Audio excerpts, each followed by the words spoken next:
Hello friends. இந்த வீடியோல நம்ம என்ன பார்க்க போறோம் அப்டின்னா, கரண்ட் அஃபேர்ஸ் வந்து நான் சொன்னேன் ஆல்ரெடி. ஓகேங்களா? புக் வந்து நான் வாங்கிட்டேன். ஓகேங்களா? Manorama year book. இதான் நான் வாங்குனேன். 2024ல வாங்குனேன். ஸோ இதில நான் படிக்கிறது வந்து எனக்கு தெரிஞ்சத உங்களுக்கு அப்டேட் பண்ணிர்றேன் அப்டின்னு நான் சொல்லியிருந்தேன். ஓகேங்களா? ய நான் வந்து இனிமே வீடியோ கரண்ட் அஃபேர் வீடியோ 1 இல்லன்னா பார்ட் 1, 2, 3ன்னு போடுறேன். நீங்க டைம் இருக்கிறப்ப அத நோட் பண்ணிக்கோங்க. இல்லன்னா படிச்சுக்கோங்க. ஓகேங்களா? ஸோ ஃபர்ஸ்ட்டு கொஸ்டின் நம்ம நேரா கொஸ்டின்ஸ்க்கு போயிரலாம். ஓகேங்களா? ஃபர்ஸ்ட்டு வந்து பார்த்தீங்க அப்டின்னா, ஜூலை 18 தமிழ்நாடு நாள் அப்டின்னு சொல்லி கொண்டாடுறதுக்காக ஸ்டாலின் வந்து சொல்லியிருக்காங்க. இது எதுக்காக அப்டின்னா, 1968 ஜூலை 18ல அண்ணா வந்து சட்டமன்றத்தில தீர்மானம் வந்து நிறைவேற்றியிருப்பாங்க. மெட்ராஸ் அப்டிங்கிறத தமிழ்நாடு அப்டிங்கிறத பெயர் மாற்றம். அதுக்காக அந்த நாள் ஜூலை 18 அப்டிங்கிறத தமிழ்நாடு நாள் அப்டின்னு சொல்லி இத இப்ப சேஞ்ச் பண்ணியிருக்காங்க. இந்த நாள் வந்து நம்ம கொண்டாடுறோம் அப்டின்னு சொல்லிட்டு. அடுத்தது சர்வதேச நீலக்குடி தரச்சான்று அப்படின்னு சொல்லி ஒரு 10 கடற்கரை வந்து செலக்ட் பண்ணியிருக்காங்க நம்மளுடைய தமிழ்நாட்டில. ஓகேங்களா? இது ஃபுல்லா தமிழ்நாட்டில மட்டும் தான். ஏன் நான் தமிழ்நாட்டில இப்போ அதிகமா எடுக்கிறேன் அப்படின்னா, நம்ம இதுக்கு மட்டும் இல்ல குரூப் 2 மெயின்ஸுக்கும் ப்ளஸ் இதுக்கும் நமக்கு வந்து தமிழ்நாடு ஓரியன்டடா நெறைய கொஷின்ஸ் கேட்குறாங்க. 1, 2 கொஷின்ஸ் தான் வந்து வேற ஸ்டேட்லேருந்து கேட்குறாங்க. பட் மேக்ஸிமம் தமிழ்லேருந்து கேட்கறதுனால, தமிழ்நாட்டுக்குள்ள கேட்கறதுனால நான் தமிழ்லேருந்து எடுத்திருக்கேன். ஓகேங்களா? மேபி கேட்கலாம். சர்வதேச நீலக்குடி தரச்சான்று எத்தனை கடற்கரைக்கு வழங்கப்பட்டுள்ளதுன்னு கூட கேட்கலாம். ஜஸ்ட் ஒரு ஓரலா பார்த்துக்கோங்க அவ்வளோதான். ஓகேங்களா? 10 கடற்கரைக்கு குடுத்துருக்காங்க. ஓகேங்களா? அடுத்தது இது ஏன் நான் வந்து பெரிய டீப்பா போகல அப்டின்னா, இது 10 இருக்கும்போது நமக்கு சாய்ஸ்லலாம் ரொம்ப ஆப்ஷன்ஸ் வராது. ஏன்னா மேபி நமக்கு மெயின்ஸ்ல இருந்தா கூட அந்த 10 பேரையும் எழுத சொல்லுவாங்க. இது ஆப்ஜெக்டிவ்ங்கும்போது நம்ம இத படிச்சுக்கிட்டா போதும். ஓகேங்களா? அடுத்தது அரசு வேலைகளில நார்மலா விளையாட்டுக்குன்னு சொல்லி இடஒதுக்கீடு குடுப்பாங்க பார்த்தீங்களா? ஸோ அதில இப்ப சிலம்பத்த சேர்த்துருக்காங்க. எத்தன பெர்சன்ட் அப்டின்னா 3% சிலம்பத்தில இருக்கிறவங்களுக்கு குடுத்துருக்காங்க. அடுத்து வந்து ஜெயலலிதா மரணம். ஓகேங்களா? இது கமிட்டி வந்துச்சு. அதிலேயே கீழ குடுத்துருந்தாங்க. அதனால வந்து நான் இத எடுத்துக்கிட்டேன். ஜெயலலிதா மரணம் தொடர்பான ஒரு கமிட்டி வந்து ஆரம்பிச்சிருப்பாங்க. அந்த கமிட்டியோட யார் அப்டின்னா ஆறுமுகசாமி. அவங்களுடைய கமிட்டி மூலமா தான் ஜெயலலிதா எப்படி இறந்தாங்க, அத பத்தின ஒரு ஆய்வறிக்கை வந்து செயல்பட்டுட்டு இருக்கு. அடுத்தது புவிசார் குறியீடு நார்மலாவே நீங்க ஆல்ரெடி நோட் பண்ணியிருப்பீங்கன்னு நெனைக்கிறேன் குரூப் 4க்கு. புவிசார் குறியீடு நம்ம வாங்கியிருக்கிறது.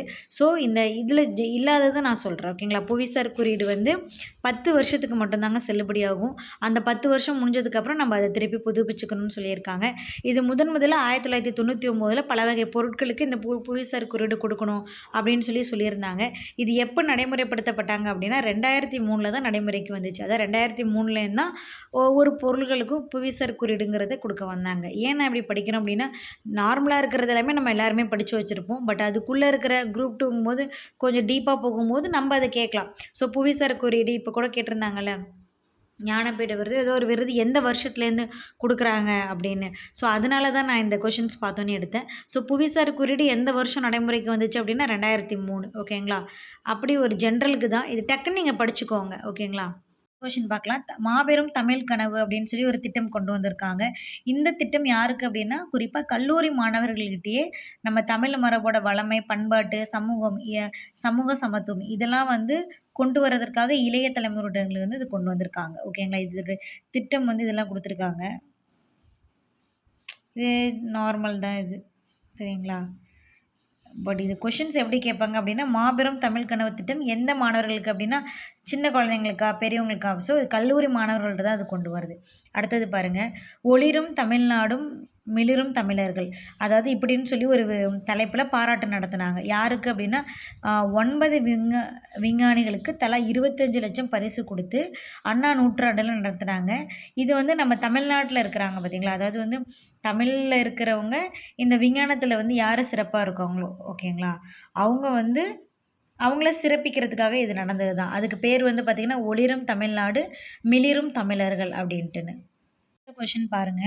தமிழ் மண் வளம் அப்படின்னு சொல்லி ஒரு புதிய இணையதளம் ஸ்டார்ட் பண்ணியிருக்காங்க. ஓகேங்களா? இது விளைநிலங்களின் மண் வளத்தை மேம்படுத்தும். அதாவது மண்ணோட வளத்த வந்து மேம்படுறதுக்காக தான் இது முக்கியமா கொண்டு வந்திருக்காங்க.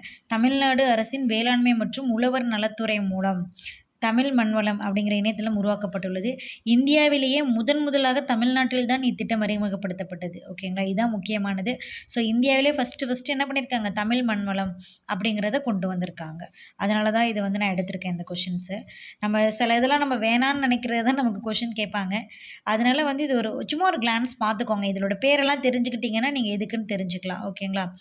இது நோட் பண்ணிக்கிறதா நீங்க எழுதிக்கங்க. பட் என்ன பொறுத்தவரைக்கும் நோட் பண்ணி டைம் வேஸ்ட் பண்ணாதீங்க. ஜஸ்ட் ஓரலா டீட்டெயிலாக நிறைய தடவை கேளுங்க டைம் இருந்துச்சுன்னா. சரிங்களா? கொஷின் பார்த்தீங்க அப்படின்னா, உச்சநீதிமன்ற தீர்ப்பு தேர்தல் ஆணையர் நியமனத்தில் புதிய வழிமுறை. அதாவது இதுக்கு முன்னாடி தேர்தல் ஆணையர்களெல்லாம் எப்படி நியமிப்பாங்க அப்படின்னா, மத்திய அமைச்சரவையினுடைய ஆலோசனை மற்றும் வழிகாட்டுதலின்படி தான் இந்த குடியரசுத் தலைவரால இந்த தேர்தல் ஆணையர்கள் வந்து நியமிக்கப்படுகிறார்கள். ஆனா இந்த தடவை என்ன பண்ணியிருக்காங்க அப்படின்னா, பிரதமர், மக்களவை எதிர்க்கட்சித் தலைவர், உச்சநீதிமன்ற தலைமை நீதிபதி ஆகியோரை கொண்ட குழுவின் பரிந்துரைகள் பேரில தான் தலைமை தேர்தல் ஆணையரையும், தேர்தல் ஆணையர்களையும் குடியரசுத் தலைவர் நியமிக்க வேண்டும் அப்படின்னு சொல்லி 2023 மார்ச் 2ல் வரலாற்று சிறப்புமிக்க புதிய வழிமுறையை வகுத்தது உச்சநீதிமன்றம் அப்படின்னு சொல்லியிருக்காங்க. ஓகேங்களா? இது ஒரு முக்கியமானது தான். இப்போ நம்ம தேர்தல் ஆணையர்கள் மற்றும் அந்த உயர் தலைமை தேர்தல் ஆணையரை நியமிக்கணும்னா, அதில் அந்த குழுவில் யார் யார் இருக்கணும் அப்படின்னா, பிரதமர் இருக்கணும், மக்களவை எதிர்க்கட்சி தலைவர் இருக்கணும், உச்சநீதிமன்ற தலைமை நீதிபதி இருக்கணும். இவங்க எல்லாம் ஆலோசனை பேரில் தான் என்ன பண்ணணும், இவங்களும் இருக்கணும். இது எதுக்காக அப்படின்னா, நிறைய வந்து தேர்தல்களில் வந்து குளறுபடி நடக்குது, ஒரு கட்சியினருக்கு மட்டும் சப்போர்ட்டிவாக நிறையா இருக்குது அப்படிங்கிறதுனால இந்த 3 பேரை சேர்ந்த குழுவில் மூலமாக தேர்ந்தெடுக்கணும்னு சொல்லியிருக்காங்க. சரிங்களா? அடுத்த கொஷின். ஸோ அடுத்த கொஷின் பார்த்தீங்க அப்படின்னா, இப்போ சட்டங்களுடைய பெயர்களை வந்து மாற்றிருக்காங்க. ஓகேங்களா?